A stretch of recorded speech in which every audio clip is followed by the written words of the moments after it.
Kailan kaya bubuhos ang pera sa buhay mo? Hindi ko rin alam.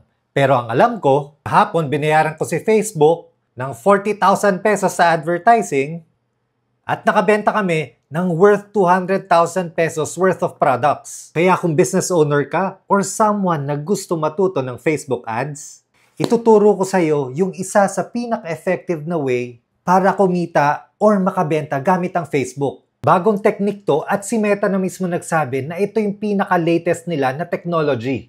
At ito rin daw yung pinakamadaling way to run Facebook ads.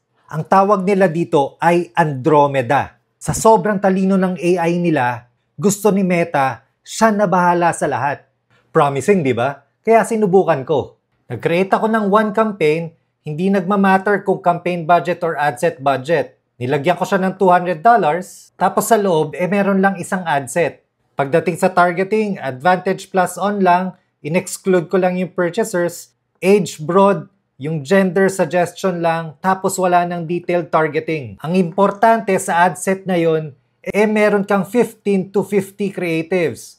Ako, naglagay ako ng 21. Ang resulta, gumastos ako ng 150,000 pesos sa ads, pero nakabenta ako ng worth 750,000 pesos. Kumbaga yung bawat piso, nagagawa nating 5 piso. Pwede o pwedeng pwede?